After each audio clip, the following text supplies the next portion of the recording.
여러분 안녕하십니까? 목요일 아침 뉴스투데이 경남 시작합니다. 먼저 오늘의 주요 뉴스입니다. 진주시 예산으로 설립한 슈퍼마켓 물류센터의 위탁 운영업체가 직원들을 해고해 노조가 반발하고 있습니다. 김해 장유 여객터미널 건립이 사업 승인을 받은 지 3년이 넘도록 착공조차 못하고 있는데 그 이유를 취재했습니다.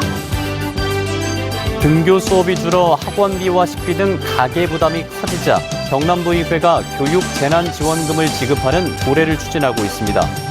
서민 연료인 LPG 값이 부쩍 올라 자영업자와 택시기사들의 한숨이 깊어지고 있습니다. 진주시 예산으로 설립한 슈퍼마켓 물류센터의 위탁 운영업체가 최근 직원들을 해고해서 논란이 일고 있습니다. 사측은 정당한 해고라고 주장하지만 해직자들은 노조 탄압이라며 맞서고 있습니다. 이준석 기자가 보도합니다. 진주시 중소유통 공동물류센터를 위탁 운영하는 진주 슈퍼마켓 사업협동조합이 직원 4명을 해고한 건 지난달 초입니다. 해고 사유는 상품 무단 절취와 외부 유출, 위생 관련 복무 규정 위반 등입니다. 협동조합은 해직자 1명을 절도 혐의로 경찰에 고소까지 했습니다. 해직자들의 이야기는 다릅니다. 팔지 못하는 감자랑 양파를 직원한테 나눠줬다고 회사 측에서는 저를 절도로 고소를 하겠습니다. 제가 전용팀에 근무하기 전에 일어났던 일이 제 해고 사유로 기재되어 있습니다. 해직자들은 외부로 유출했다는 상품도 유통기한이 지난 거라며 해고의 진짜 이유는 지난 7월 결성한 노조를 탄압하기 위해서라고 주장합니다. 노조는 지방노동위원회에 해직자 구제 신청을 한 데 이어 물류센터 위탁 운영업체를 제대로 관리 감독하라고 진주시에 요구했습니다. 납품업체와 위탁 운영업체 사이에 직원 1명 없는 서류상 회사가 존재한다는 의혹도 제기했습니다. 물류센터는 진주시가 국비와 도비, 시비, 자부담 등 자본금 70억 원으로 설립한 공공시설입니다. 취재진은 위탁 운영자인 진주 슈퍼마켓 사업협동조합 사측의 입장을 듣기 위해 인터뷰를 요청했지만 거절했습니다. 나가세요. 마음대로 못 하세요. MBC 뉴스 이준석입니다. 인구 16만 명인 김해 장유 주민들의 수건 사업이자 허성곤 김해시장의 공약이죠. 장유 여객 터미널 건립이 사업 승인을 받은 지 3년이 넘도록 착공조차 하지 못하고 있습니다. 대체 언제쯤 첫 삽을 뜰 수 있을지 이재경 기자가 취재했습니다. 김해 장유농협 맞은편에 자리 잡은 시외버스 정류소. 부산 사상행 시외버스를 타려는 시민들로 긴 줄이 만들어졌습니다. 좁은 인도 탓에 통행을 방해하는 데다 버스를 기다리는 사람들이 쉴 곳도 없습니다. 그동안 장유 시외버스 정류소는 노선에 따라 3곳으로 나눠져 있어 2019년 기준 월 평균 9만 4천여 명의 이용객이 불편을 겪어왔습니다. 훨씬 불편하죠. 이렇게 빨리 좀 만들어줬으면 좋겠어요. 그걸 저만 불편한 게 아니라 다른 사람도 다 불편하다 보니까. 김해시가 장유 여객 터미널 건립 계획을 최초로 내놓은 건 30년 전. 김해시가 터미널 예정터를 자동차 정류장 도시계획시설로 지정했고 2003년에는 무계지구 도시개발사업구역으로 지정하면서 건립 사업이 본격적으로 추진됐지만 민간 사업자 유치에 어려움을 겪어왔습니다. 그러다 3년 전 민간 사업자가 나타나면서 추진되나 싶었지만 800억 원이 넘는 자금 조달 문제로 착공이 미뤄져 왔습니다. 김해시에서 받은 정보공개 청구 자료에 따르면 터미널 착공은 올 상반기에 가능하다고 했지만 그 시점은 아직 확정되지 않았습니다. 다만 자금 조달 문제가 어느 정도 해결돼 다음 달 중으로는 착공할 수 있다는 게 김해시와 시행사의 입장입니다. 건축 허가 절차와 시공사 선정을 완료하였고 현재 금융권 자금 조달을 위한 계약을 진행 중에 있으므로 터미널 사업이 지연되면서 시민들의 불편이 커지고 있는 가운데 다음 달 실제 첫 삽을 뜰 수 있을지는 더 지켜봐야 할 문제입니다. MBC 뉴스 이재경입니다. 산청군이 최근 땔감을 생산하는 우드 펠릿 공장을 허가했는데요. 주민들은 공장 예정지 부근에 마을이 3개나 있다면서 가공 과정에서 나올 분진과 오염 물질을 우려하고 있습니다. 이 소식은 정성호 기자가 보도합니다. 산청군은 최근 금사원 농공단지에 목재를 가공해 땔감을 만드는 우드 펠릿 공장 입주를 허가했습니다. 주민들은 즉각 반발하며 허가 취소를 요구하는 집회를 가졌습니다. 우드 펠릿은 제조 과정에서 목재를 절단하고 톱밥을 만들기 때문에 분진이 날릴 수밖에 없다는 게 주민들의 주장입니다. 더구나 업체가 제출한 환경영향 검토서에 따르면 질소화합물 배출이 연간 11톤에 이릅니다. 질소화합물은 햇빛을 받으면 광화학 반응을 해 초미세먼지를 만드는 물질입니다. 주민들은 크게 반발하며 산청군을 비판하고 있습니다. 하양마을과 대장마을, 매촌마을은 불과 100m 안쪽에 있습니다. 각종 먼지와 주민들에게 심각한 상황이 올 겁니다. 지난 2004년 입주한 한 식품업체는 공장 예정지와 담벼락을 맞대고 있습니다. 국수를 만드는 공장이다 보니 걱정이 이만저만이 아닙니다. 국수는 외부 공기를 이용하여 건조하는 방식입니다. 질소 산화물, 또 미세먼지 이런 것들이 발생하면 저희가 생산이 거의 불가능한 상황입니다. 산청군은 적법한 사업 계획서를 갖춰 신청했기 때문에 허가를 할 수밖에 없고 공해 업종이 아니어서 주민 동의가 필요한 것은 아니라고 해명했습니다. 금서면 주민들은 이미 2천여 명이 진정서에 서명했고 허가가 취소될 때까지 집회를 이어가겠다는 입장입니다. MBC 뉴스 정성호입니다.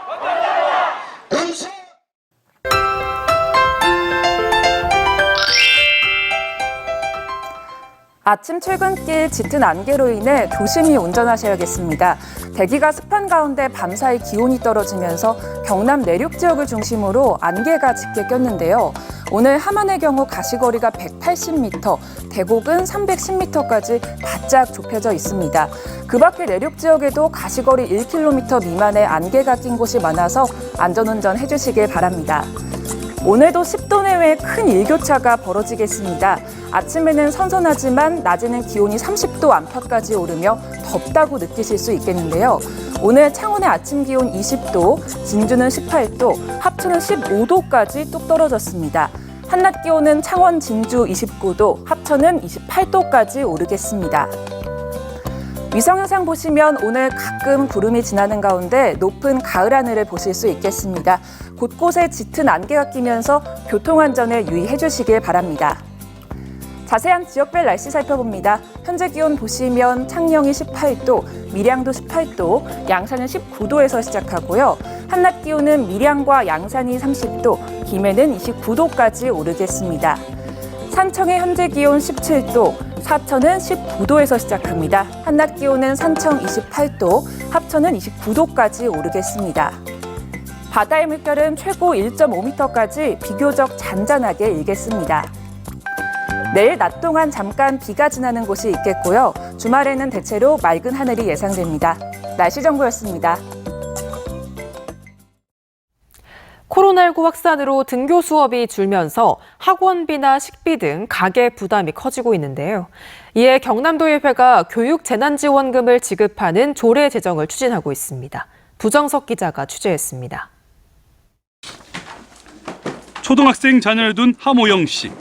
코로나19 확산 뒤 비대면 수업이 늘면서 자녀의 학력 격차를 걱정해 다니던 학원 수를 늘렸습니다.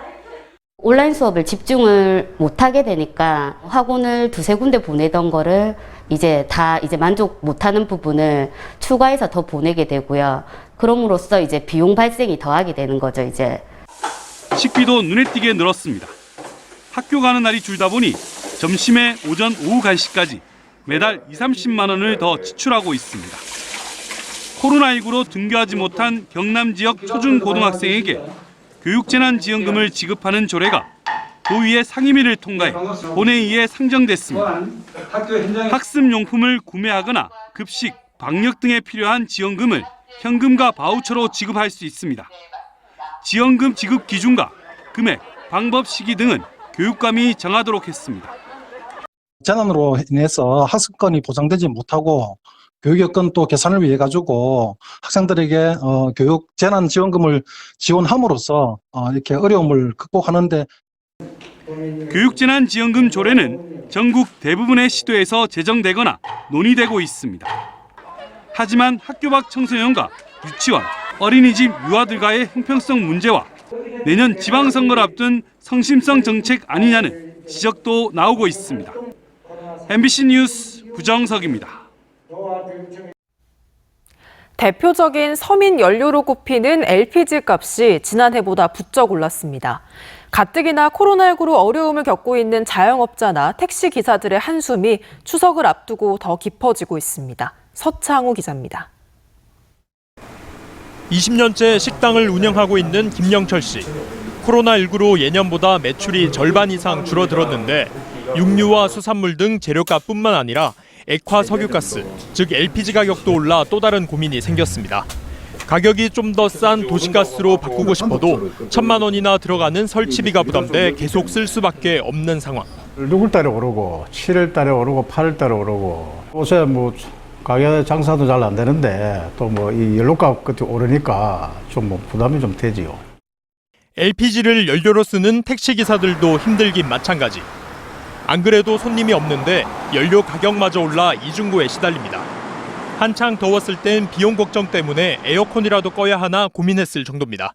매출이 거기다가 뭐 가스값 가격까지 인상이 되고 에어컨까지 개봉하니까 절대 안 돼. 실제로 택시용 LPG인 부탄과 주방용 프로판 가스 가격은 지난해 같은 기간보다 부탄가스는 34%, 프로판가스는 36% 올랐습니다. 배럴당 40달러 선이었던 중동산 두바이오가 1년 사이 70달러 이상으로 오른 데다 LPG를 운반하는 해상 운임도 껑충 뛰었기 때문입니다. 현재도 LPG 가격이 계속 오름세를 보이고 있어 추석을 앞두고 자영업자들의 한숨이 더 깊어졌습니다. MBC 뉴스 서창우입니다. 투데이 경남 순서입니다. 청동기 문화박물관 재개관식이 오늘 오전 10시 30분 진주 청동기 문화박물관에서 열립니다. 조선해양의 날 K조선 제도약 행사가 오늘 오후 2시 30분 거제 삼성중공업에서 마련됩니다. 사천시 국민디자인단 운영회의는 오늘 오전 10시 사천시청 중회의실에서 진행됩니다. 시민행복음악회 2021 더 클래식 김해가 오늘 오후 7시 김해 문화의 전당 마루홀에서 펼쳐집니다. 고성 반다비 채용문화센터 건립사업 착공식이 오늘 오전 10시 30분 고성군청 열린 회의실에서 열립니다. 경남교육청이 중학교 3학년에게 적용되는 2022학년도 경남 평준화 지역 일반고등학교 입학 전형 요강을 발표했습니다. 지망학교 배정을 높이기 위해서 1차에서 3차 추첨까지 학교별 등급 정원만큼 컴퓨터 무작위 추첨으로 배정하고 4차부터는 미달 학교를 대상으로 지망학교를 우선해서 등급과 관계없이 무작위 추첨으로 배정합니다. 국토안전관리원이 진주 남강초등학교 주변을 비롯해서 진주 시내 3곳에 대한 집안 침하 안전 점검을 진행했습니다. 국토안전관리원은 등 하굣길과 오래된 아파트, 대규모 공사 현장을 점검 대상으로 선정했으며 이번 주 안으로 탐사 결과와 조치 의견을 진주시에 전달하겠다고 밝혔습니다. 진주 여성 새로 일하기 센터는 경력 단절 여성을 위한 온라인 쇼핑몰인 진주 이음몰을 개장하고 공식적인 업무에 들어갔습니다. 진주 이음몰은 한국 남동발전이 구축한 온라인몰 시스템을 진주 세일센터가 이관받아서 운영하며 커피 등 50여 개 품목을 판매합니다. 최근 잦은 기상이변과 규제 탓에 섬과 육지를 연결하는 여객선의 결항이 반복되자 통영시의회가 관련 규제를 완화하는 대정부 건의안을 채택했습니다. 통영시의회는 건의안에서 지난해 10월부터 대중교통으로 인정받은 만큼 여객선 출항 금지 기준인 시계 1000m를 500m로 완화해 섬 주민의 이동 편의를 보장해야 한다고 주장했습니다. 고성군이 예술인의 처우 개선과 복지를 위한 사업을 추진합니다. 고성군은 예술인 창작활동 지원뿐만 아니라 창작품 구매와 개인과 단체 간 후원 협력 체계 구축을 내용으로 하는 관련 조례를 제정하고 이달부터 시행하기로 했습니다. 밀양문화재단은 이따 밀양아리랑 데이터베이스 원 등의 발간을 기념한 축하 공연을 어제 밀양아리랑 아트센터 대공연장에서 열었습니다. 이따 밀양아리랑은 그동안 국내외에서 유형화되지 않은 문헌과 논문, 음반과 해외 전승 등 600여 개 자료를 목록화했으며 일제강점기부터 현재까지 밀양아리랑 관련 자료를 조사하고 분석한 관련 연구의 첫 출판물입니다.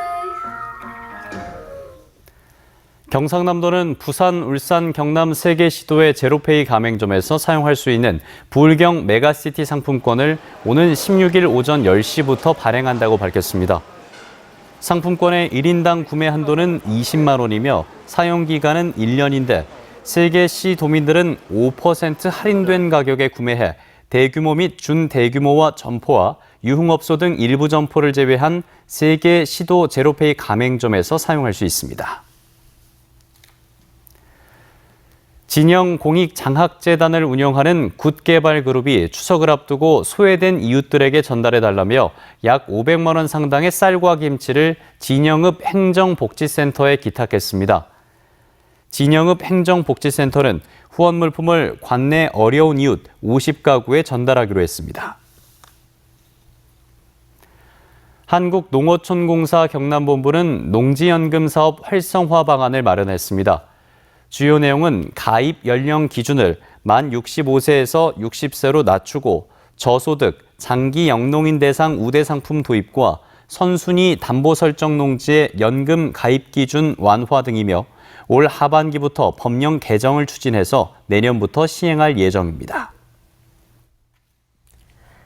경남자치경찰위원회가 7월 19일부터 2주 동안 경상남도 홈페이지를 통해 자치경찰에 관한 설문조사를 한 결과 응답자의 31.6%가 성범죄를 가장 시급하게 근절해야 할 사회적 약자 대상 범죄로 꼽았습니다. 도민이 최우선으로 요구하는 자치경찰 활동은 생활안전 분야의 경우 범죄 예방시설의 설치, 사회적 약자 보호 분야에서는 피해자 보호와 지원, 교통안전 분야는 교통법규 위반 단속이었습니다. 여자축구 창녕 WFC가 19경기 만에 올 시즌 첫 승을 올렸습니다. 지난 6일 창녕 스포츠파크에서 열린 한화생명 WK리그 19라운드 서울시청과의 경기에서 3대1로 승리했으며 하지만 1승 5무 13패로 최하위 8위를 기록하고 있습니다. 막아냈습니다. 다시 한번 쭉. 제12회 진주시 아름다운 간판 디자인전이 어제부터 시작해 내일까지 진주시청 로비에서 열립니다. 이번 간판 디자인전에는 독창적인 광고 모형과 초등학생들의 간판 그림 등 모두 240점의 작품을 선보입니다. 한국재료연구원은 LT메탈, 경북대, 안동대, 한양대 등과 함께 반도체 소자 접합 공정용 무시한 금 범프 도금액 개발에 나선다고 밝혔습니다. 재료연구원은 청산가리로 불리는 시안이 포함된 도금액은 위험물, 독극물로 분류돼 환경적인 부담이 크다고 보고 시안 없는 도금액 개발에 나서기로 했으며 이 연구 개발은 산자부 소재 부품 기술 개발 사업에 선정돼 내년 12월까지 정부 지원을 받습니다.